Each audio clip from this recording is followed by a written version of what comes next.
శ్రీ గురుభ్యో నమ శ్రీమాత్రే నమ జై శ్రీమన్నారాయణ అండి. ఈరోజు మనం రాహుమార్దశ గురించి తెలుసుకుందాం.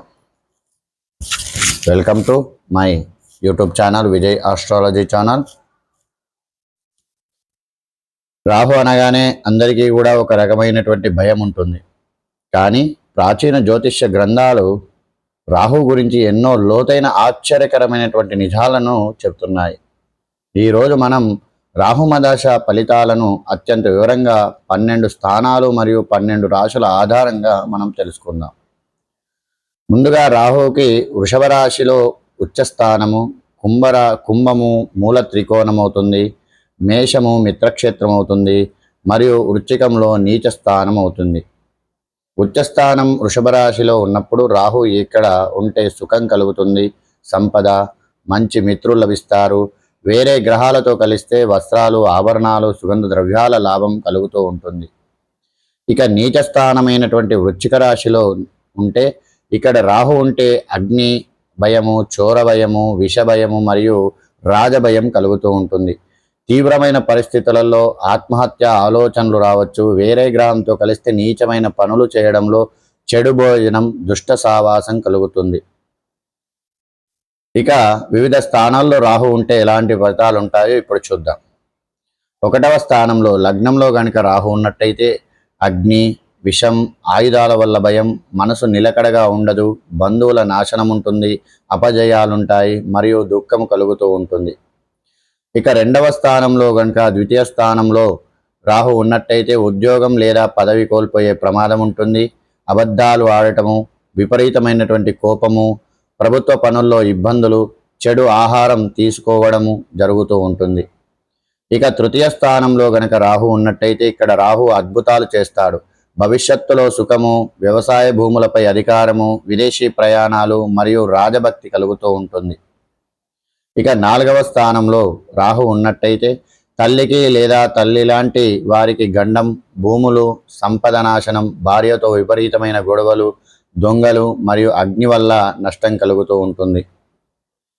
ఇక 5వ స్థానంలో రాహు ఉన్నట్టయితే అకాల భోజనము, టైంకి తినకపోవడము, విద్యా విషయంలో అనవసరమైన తర్కాలు కలగడము, రాజభయము, అధికారులతో ఇబ్బందులు మరియు సంతానపరమైనటువంటి తీవ్ర కష్టాలు ఎదుర్కొంటారు.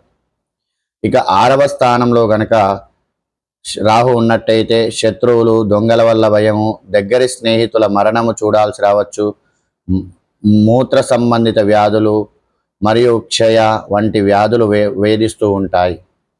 ఇక 7వ స్థానంలో గనక రాహు ఉన్నట్టయితే అకస్మాత్తుగా జీవిత భాగస్వామితో ప్రాణగండం రావచ్చు, దేశం వదిలి వెళ్ళిపోవడము, వ్యవసాయంలో దిగుబడి తగ్గడము, పాముల వల్ల భయము కలగడము, రాహు వల్ల 2వ వివాహం జరగడము అనేటువంటివి ఉంటాయి. ఇక 8వ స్థానంలో ధనము మరియు సంతానము, 8వ స్థానంలో రాహు ఉంటే ధనం మరియు సంతాన నష్టం ఉంటుంది, పశువులకు, బంధువులకు భయం ఉంటుంది, అడవులలో లేదా ఊర్లలో పట్టుకొని తిరగాల్సిన పరిస్థితి వస్తూ ఉంటుంది. అడవుల్లో లేదా ఊరిని పట్టుకొని తిరుగుతూ ఉంటారు. ఇక 9వ స్థానంలో గనక రాహు ఉన్నట్టయితే తండ్రికి కష్టాలు, తల్లి, గురువు, బంధువులు, సంపద నాశనం అవుతాయి. దేశ బహిష్కరణ లేదా సముద్ర స్నానాలు చేయాల్సినటువంటి అవసరం వస్తుంది. ఇక 10వ స్థానంలో రాహు ఉన్నట్టయితే రాహు శుభస్థానంలో ఉంటే పురాణాలు, ధర్మశాస్త్రాలు చదువుతారు, గంగా స్నానం చేసి పవిత్రులవుతారు. అదే పాపస్థానంలో ఉంటే ఇతరులను దూషించబడతారు, భార్యా పిల్లల వల్ల బాధలు పడుతూ ఉంటారు. ఇక 11వ స్థానంలో గనక రాహు ఉన్నట్టయితే లాభస్థానంలో రాహు పెద్దల గౌరవము, విశేషమైనటువంటి ధనలాభము, సొంత ఇల్లు, భార్య మరియు సంపదను ప్రసాదిస్తాడు.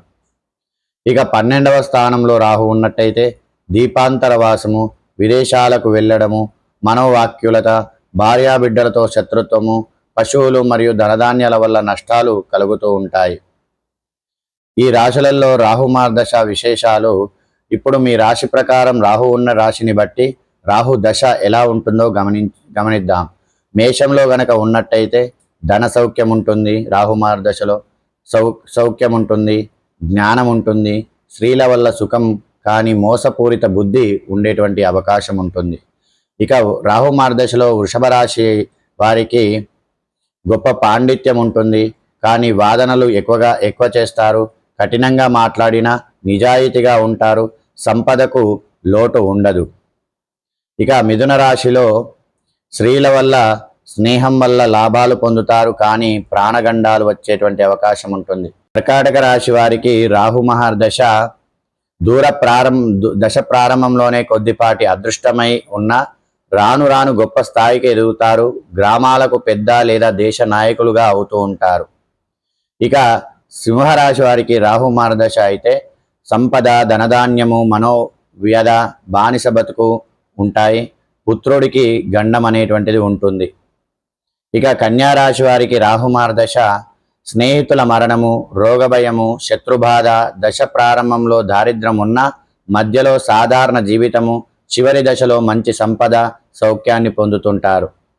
ఇక తులా రాశి వారికి రాహు మహర్దశ మూత్ర రోగాలు, భార్యకు అనారోగ్యము, కొద్దిగా మాత్రమే ధనం చేతికి వస్తూ ఉంటుంది.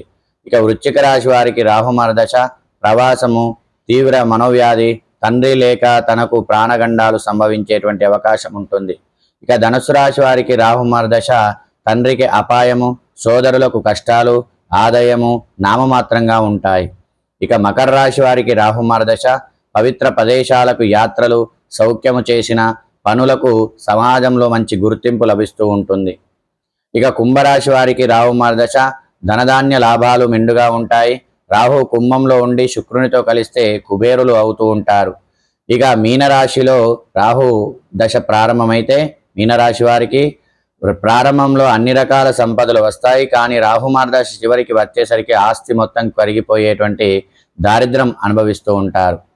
రాహు 6, 8, 12 స్థానాల్లో ఉంటే ఆ దశలు కష్టాలు, అగ్ని, చోర, రాజభయం, దారిద్ర్యం ఉంటాయి. రాహు ప్రాపగ్రహాల దృష్టితో ఉంటే పనుల్లో ఆటంకాలు, శుభగ్రహాల దృష్టిలో ఉంటే పనుల్లో విజయం కలుగుతుంది. మేష, వృషభ, కర్కాటక రాశుల్లో రాహు ఉంటే దశ అంతటా విద్య, ధనము, రాజసన్మానము లభిస్తాయి. కన్యా, ధనస్సు, మీన రాశుల్లో రాహు రాజ్యాధికారం, వాహనాలు ఇచ్చిన దశ చివరిలో మాత్రం అశుభ ఫలితాల్ని నశించిపోతాయి. అన్ని గ్రంథాలు కూడా చెప్తూ ఉన్నాయి. ఇవి పురాతన గ్రంథాల నుంచి స్వీకరించి చెప్పడం జరుగుతుంది. మీ వ్యక్తిగత జాతక గ్రహాల కలయికను బట్టి ఫలితాలు మారవచ్చు. ఈ వీడియో నచ్చితే లైక్ చేయండి, షేర్ చేయండి, సబ్స్క్రైబ్ చేయండి.